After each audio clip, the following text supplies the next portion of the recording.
When researching the numerous major catastrophes that have occurred throughout human history, it is not uncommon to find testimony from observers who claim to have been pre-warned about the looming tragedy by some form of vision or ominous portent.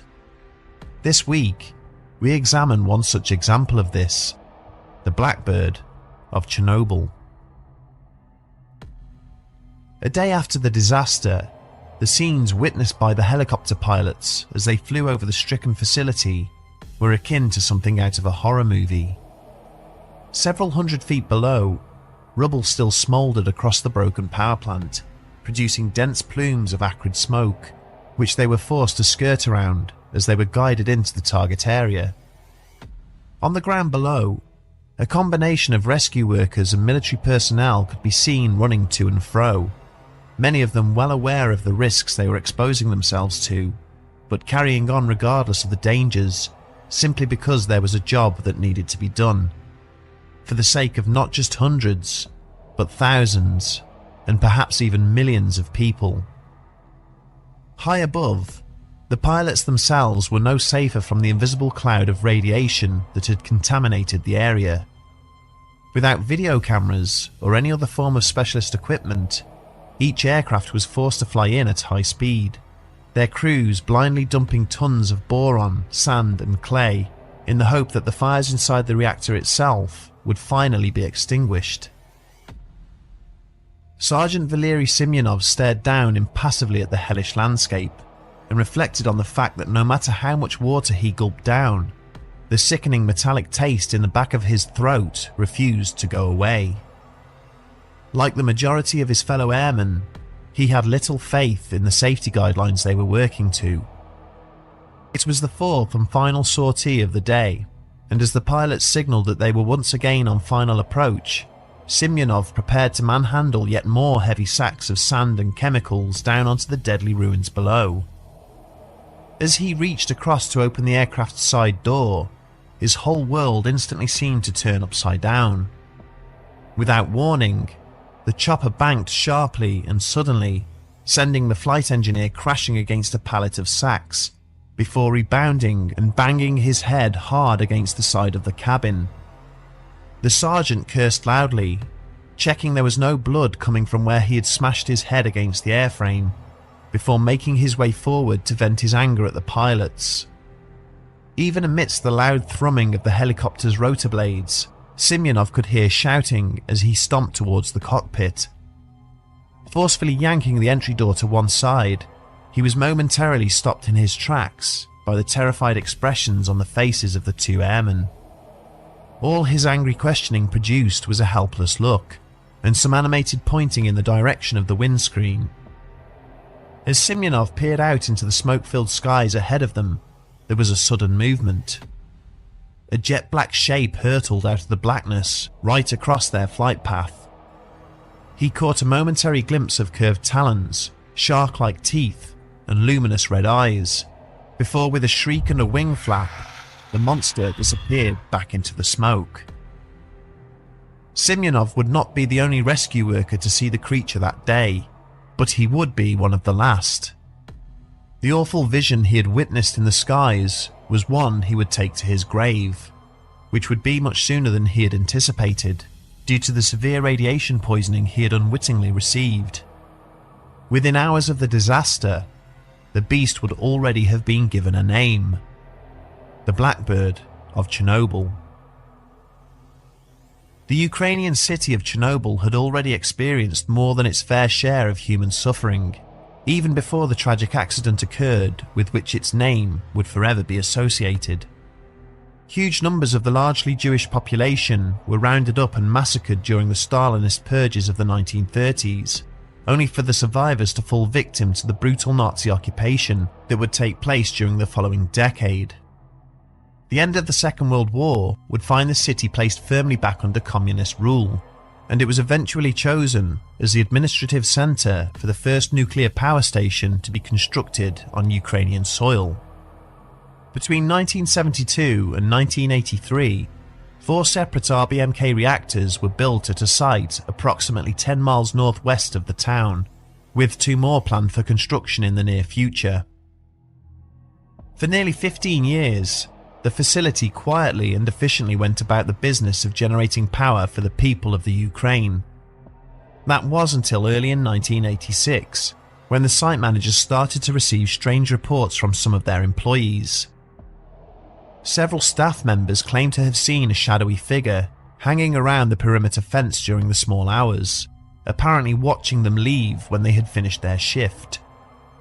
The incidents were largely dismissed until one evening, when a terrified female worker came running into the security office screaming that she had seen a strange-looking creature near one of the car parks. In floods of tears, she explained that she had been walking over to her vehicle when she had heard a rustling sound up in the branches of some nearby trees. A pair of glowing ruby-red eyes had suddenly opened up in the darkness. Then she had heard a hissing sound as a gigantic bird-like entity had emerged from the branches and flown off into the sky.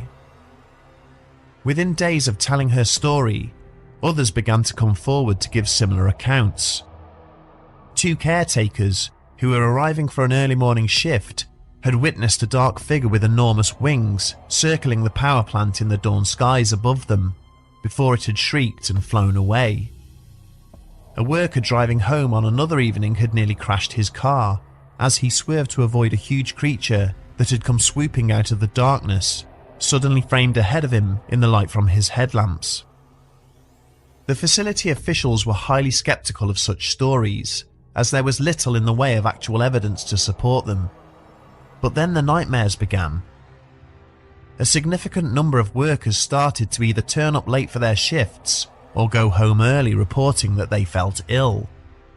It became clear that the majority of those involved were claiming to have had trouble sleeping, their dreams haunted by a dark figure with glowing red eyes and a 20-foot wingspan.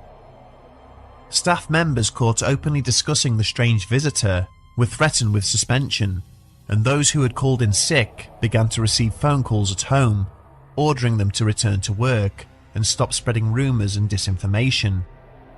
Some of the callers identified themselves as KGB agents or members of other intelligence services. Nevertheless, the reports steadily continued. In the early hours of April the 26th, all of the safety protocols for reactor number 4 were deliberately disregarded by the Deputy Chief Engineer, Anatoly Dyatlov, during a pre-planned exercise, the purpose of which was to simulate a loss of power.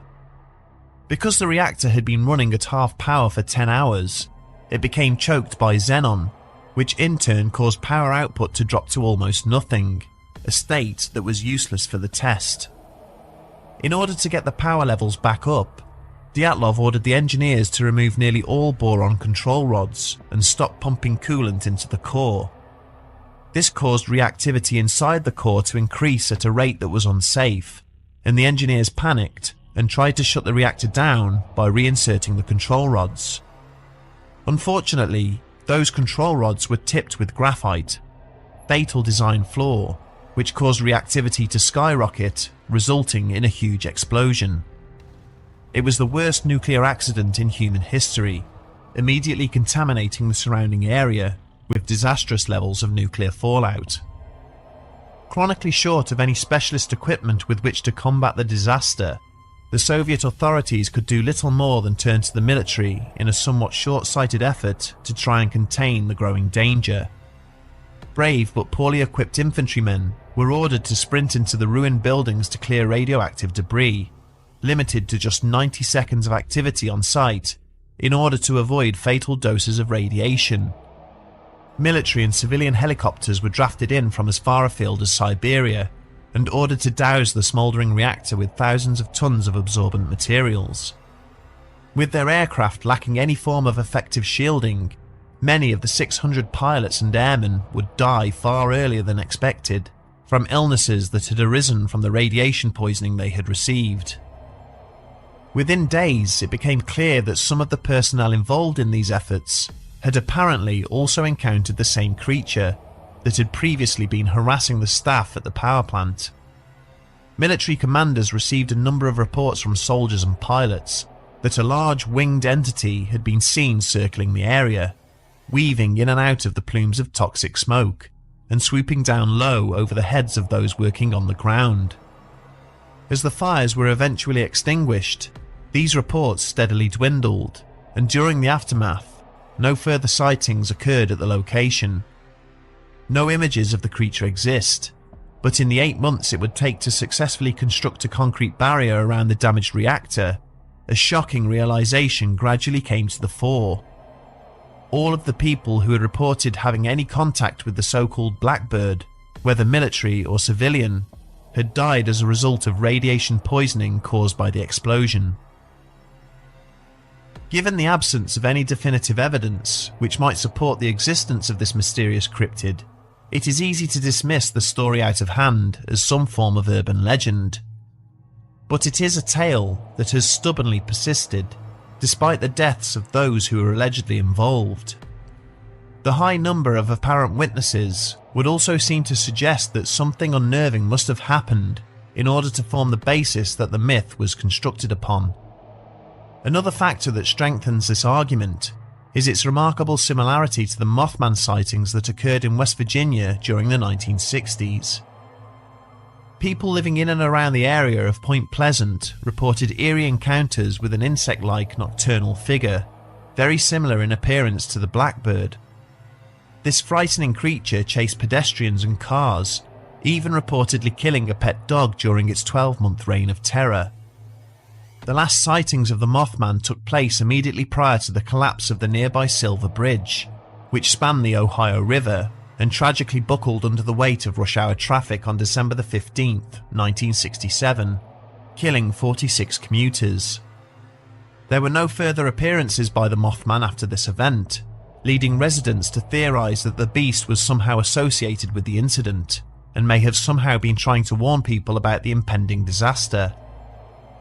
Commentators have speculated that the creature encountered at both Chernobyl and Point Pleasant may have been one and the same, and could in fact be some form of portent or curse, inexorably linked to tragedy. Sightings of the entity prior to the reactor failure have been interpreted as an attempt to warn workers of the coming danger. On the other hand, appearances to those involved in the rescue efforts in the aftermath of the accident have been interpreted as a sign that they would not survive. The Blackbird is far from the only supernatural story to have emerged from the chaos of the Chernobyl disaster. Following the accident, a 30-kilometre exclusion zone was set up around the power plant, which has since expanded to cover an even wider area. During that time, the few soldiers and scientists who were allowed access to the zone reported that they had seen mysterious figures moving around on their night vision and thermal cameras, which would simply vanish when challenged or approached. In 1997, a team of physicists based at an American university were granted access to the exclusion zone in order to assist in assessing the effectiveness of the safeguarding measures that had been put in place there. There were concerns that the structural integrity of the sarcophagus, the name of the containment structure built over the exposed core, was failing, which could lead to a further leak of radiation. One of the academics, Andrei Harsukhov, reported that he had been alone, inspecting the exterior of the thick concrete structure, when he became aware of sounds coming from within. He maintains that he could hear what sounded like human voices, screaming for help and shouting that there was a fire inside, but when he called the escorting soldiers over to listen, nothing more was heard. Regarding the sightings, it is possible that there was already some leakage taking place at the plant prior to the reactor explosion, and that its effects caused members of staff to experience nightmarish visions and dreams. In fact, there had been a partial meltdown of Reactor 1 in 1982, which was covered up by Soviet authorities. It is thought that as soon as these haunting stories about a strange prowler came out into the open, they naturally began to influence the thinking of those around them, and suddenly, everyone was seeing the Blackbird.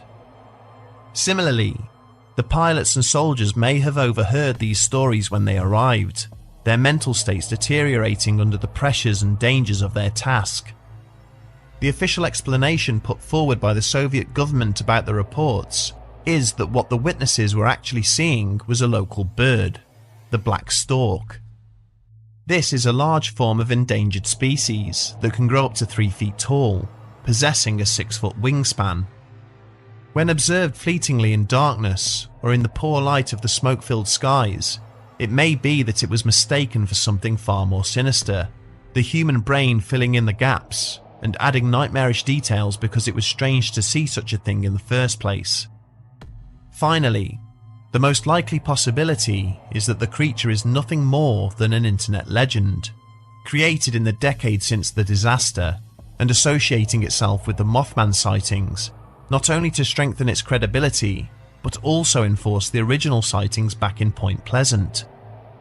Despite the fact it is still notoriously difficult to receive any information from ex-Soviet archives, there really is very little to go on or to support the claims. With no surviving witnesses to question about the creature and the alleged sightings of it, or any physical evidence, it's likely that the whole story is fictitious. But then again, who knows? Perhaps there is something more to these tales, and whilst it is fun to speculate about the creature itself, we must remember that the Chernobyl disaster was a very real tragedy, in which countless people lost their lives in horrifying ways, and the effects of which are still reverberating to this day. It is a story of indescribable recklessness, followed by incredible courage, sacrifice, death, and ultimately, re-emergence. It is both chilling and inherently disturbing on its own, without the need of throwing monsters or strange creatures into the mix. To the brave souls who died helping to contain the incident, to those who died saving others, and to the many innocents who lost their lives in the decades since, vid puchevaites moirum, pacoisis mirum.